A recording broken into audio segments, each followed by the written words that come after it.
Har kuni ertalab nonushtada tuxum yeydigan odamlar ko'p. Ba'zilar esa tuxumni ko'p yeyish yurakka zarar degan gapni eshitib, undan uzoqroq yuradi. Ammo aslida-chi?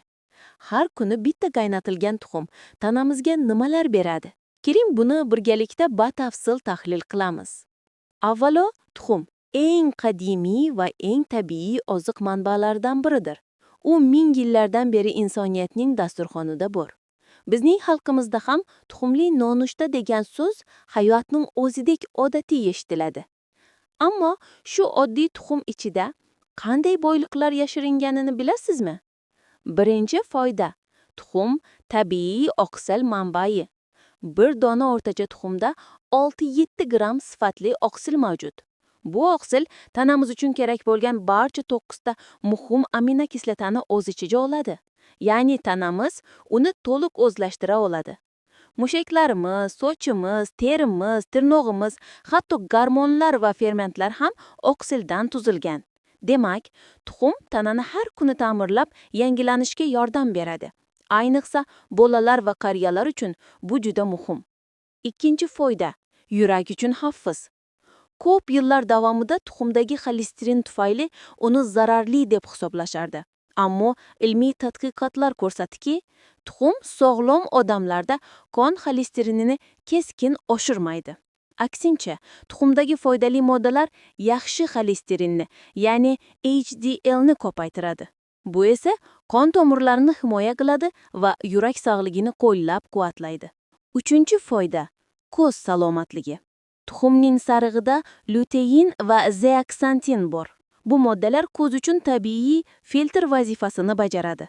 Zararli nurlardan himoya qiladi va qarish bilan bog'liq muammolarni sekinlashtiradi. Kompyuterda yoki telefonda ko'p ishlaydigan odamlar uchun bu juda foydali. To'rtinchi foyda. Tuxum miya faoliyatiga ijobiy ta'sir qiladi.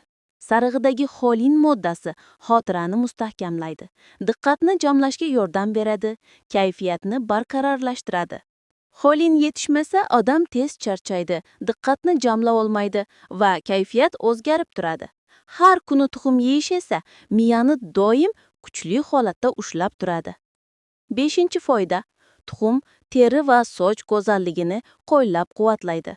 Tuxumda A, D, E vitaminlari hamda biotin mavjud. Biotin sochni mustahkamlaydi, to'kilishini kamaytiradi. Teri esa yumshoq va tiniq bo'lib qoladi. Tuxumdagi foydali yog'lar terini tabiiy nam tutadi. Ya'ni ba'zan qimmatbaho kremlardan ham ko'ra tuxum iste'moli foydaliroq bo'ladi. Oltinchi foyda. Immunitetni mustahkamlash. Tuxum tarkibida selen bor. U organizmni virus va bakteriyalarga qarshi kurashishga yordam beradi. Bundan tashqari, tuxumda B12 va D vitamini mavjud. Ular qondagi kislorodni tashuvchi eritrotsitlarni normada ushlab turadi. Yettinchi foyda. Tuxum vazn nazorati uchun foydali. Bir dona qaynatilgan tuxum atiga 70-80 kaloriya, ammo juda to'yimli. Nonushtada tuxum yegan odam uzoq vaqt to'q yuradi. Shuning uchun parhezlarda tuxum albatta bo'ladi. 8-savol. Tuxumni qanday yeyish kerak? Eng foydali usul qaynatilgan holat. Chunki bunda barcha vitamin va oqsil saqlanadi, ortiqcha yog' qo'shilmaydi. Ammo xom yoki yarim pishgan tuxum xavfli bo'lishi mumkin. Sababi unda zararli bakteriyalar bo'lishi ehtimoldan xoli emas. 9-jihat. Kimlarga ehtiyot bo'lish kerak? Agar tuxumga allergiya bo'lsa yoki shifokor maxsus parhez tavsiya qilgan bo'lsa, albatta maslahatlashish kerak. Ammo sog'lom insonlar uchun kuniga birta tuxum iste'mol qilish xavfsiz va foydali. 10-foyda. Qariyalar uchun. Tuxumdagi oqsil va D vitamin mushaklarni kuchli qiladi, suyaklarni mustahkamlaydi. Shuningdek, xotirani qo'llab, demensiya xavfini kamaytiradi. 11. Bolalar uchun. Bolalar o'sishi uchun oqsil, temir, vitamin va minerallar zarur. Tuxum esa bularni barchasini muvozanatli ravishda beradi. 12. Tuxumni to'g'ri tanlash va saqlash. Po'chog'i yorilmagan, silliq tuxumni tanlang. sovutgichda 7-10 darajada bir oygacha yangiligini saqlaydi. Tuxumni yuvmasdan saqlash ma'qul, chunki uning tabiiy qatlami bakteriyalardan himoya qiladi. 13. Xalqona donolik. Tuxumli nonushta quvvatli kun degan gap bejiz emas. Darhaqiqat, tuxum, non, sabzavot va sut bilan uyg'unlashsa, butun kun uchun energiya beradi. Ba'zan yuqorida 2 jihat deb indalish bilan aslida 8 jihatlar ham 3 jihatga o'tishi mumkin. Bu esa yangi fikrlar tug'ilishiga imkon yaratadi. Yakuniy xulosa: har kuni bitta qaynatilgan tuxum yeyish oddiy, ammo juda sog'lom odat. U tanani oqsil, vitamin va foydali moddalar bilan ta'minlaydi. Yurak, miya, ko'z, soch, teri va immunitet uchun foyda beradi. Esda tuting, har bir insonning organizmi o'ziga xos. Agar tuxumga allergiya yoki xolesterin bilan bog'liq muammo bo'lsa, shifokor bilan maslahatlashish kerak. Sog'lom hayot oddiy odatlardan boshlanadi. Har kuni bitta tuxum sizning kichik, ammo katta foyda keltiradigan qadamingiz bo'lishi mumkin. 14. Tuxumdagi vitaminlar boyligi. Tuxum sarig'ida A vitamini ko'p.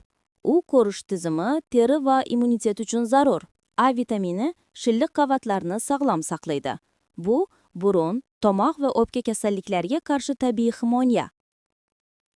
D vitamini tuxumda tabiiy bor bo'lgan kam sonli vitaminlardan biri. U kalsiyning so'rilishini ta'minlaydi. Ayniqsa quyosh kam tushadigan mavsumlarda tuxum muhim D vitamini manbai. Shuningdek, tuxumda B guruhi vitaminlari B2, B6, B12 mavjud. Ular energiya ishlab chiqish, asab tizimi va kayfiyatni barqaror ushlashga yordam beradi. 15. Tuxumdagi foydali yog'lar. Tuxum yog'li degan gapdan cho'chish kerak emas. Undagi yog'lar asosan foydali, to'ymagan yog' kislotalari. Omega 3 yog'lari miqdori kam bo'lsa-da, yurak va miyaning do'sti. Maxsus ozuqa bilan boqilgan tovuqlardan olinadigan omega 3 tuxumlari yurak qon tomir sog'lig'i uchun yanada foydali. 16. Tuxum va gormon muvozanati. Ayollar uchun xolin va D vitamini gormonlar muvozanatini qo'llab-quvvatlaydi. Reproduktiv yoshda tuxumdon faoliyatiga ijobiy ta'sir ko'rsatishi mumkin. Erkaklar uchun esa oqsil va sink testosteron ishlab chiqarilishini me'yorda ushlab turadi. 17. Tuxum va asab tizimi. Tuxumda triptofan bor. U serotonin, baxt gormoni sintezi uchun zarur. Shu bois tuxum kayfiyatni yaxshilaydi, asab tizimini tinchlantiradi. Nonushtadagi tuxum xotirjamlik, diqqat va energiya demak. 18. Tuxum va homiladorlik davri. Homilador ayollar uchun tuxum juda muhim. Xolin homila miya rivojlanishida katta ahamiyatga ega. Lekin tuxum to'lib qaynatilgan bo'lishi shart. Xom yoki yarim pishgan tuxumdan voz keching. Iste'mol miqdorini shifokor bilan kelishib oling. 19. Tuxum oqi va sarig'i. Farq nimada? Ko'pchilik kam kaloriya deb faqat oqini yeydi. Asl foydalar esa ko'pincha sarig'ida: vitaminlar, minerallar, foydali yog'lar. Agar sizda maxsus parhez bo'lmasa, butun tuxum eng to'g'ri tanlov. 20. Tuxum va suyaklar sog'lig'i. Suyaklar kalsiyni o'zlashtirishi uchun D vitaminiga muhtoj. Tuxumdagi D vitamini va fosfor mustahkam suyaklar tandemi. Bu ayniqsa yoshi katta odamlarda sinish xavfini kamaytirishga yordam beradi. 21. Xalq tabobatidagi o'rni. Bobolarimiz tuxumni xalq tabobatida ham ishlatishgan. Masalan, sarig'ini asal bilan aralashtirib, qishda quvvat uchun iste'mol qilishgan yoki oqini yuz muqobi sifatida qo'llashgan. Bu usullar ilmiy jihatdan to'liq isbotlanmagan, ammo xalq tajribasining bir qismi. 22. Tuxum va diabet. Tadqiqotlar me'yorda tuxum yeyish ikkinchi tur diabet xavfini kamaytirishi mumkinligini ko'rsatadi. Chunki u to'yimlilik beradi va qon shakarini barqaror tutishga yordam beradi. Bir shart: me'yor va sog'lom ovqatlanish tizimi. 23. Tuxum va jismoniy faollik. Sportchilar uchun tuxum mushaklarni tiklovchi tabiiy, arzon va samarali manba. Mashg'ulotdan keyin tuxum yeyish tiklanishni tezlatadi. Ko'plar protein kukunlari o'rniga aynan tuxumni tanlaydi. 24. Ekologik afzallik. Tuxum ishlab chiqarish ko'plab hayvon mahsulotlariga nisbatan ekologik samaraliroq. Kamroq suv, oziqa va yer talab qiladi. Demak, tuxum sog'liq uchun ham, tabiat uchun ham foydali tanlov. 25. Odatni shakllantirish. Bosqichma-bosqich yondashing. Dastlab haftasiga 3 marta nonushtaga qo'shing. So'ng kuniga bitta qaynatilgan tuxumga o'ting. Shunda odat mustahkam o'rnashadi. 26. Kichik ogohlantirishlar. Faqat yangi tuxumni pishiring. Qaynatilgandan so'ng 1-2 kun ichida yeyish ma'qul. Po'chog'i ochilgan tuxumni kechiktirmay iste'mol qiling.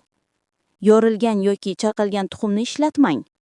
Parhezda bo'lsangiz, tuxumni sabzavot va donli mahsulotlar bilan birga yesangiz, foyda oshadi va qon shakarini barqaror tutadi. Yakuniy so'z. Ko'ryapsizmi? Oddiy tuxum juda boy va foydali mahsulot. Unga faqat oddiy nonushta emas, balki tanamizga har kuni kerak bo'ladigan to'yimli komponent sifatida qarang. Har kuni bitta qaynatilgan tuxum kuch, to'qlik, aql tiniqligi va sog'lom kayfiyat.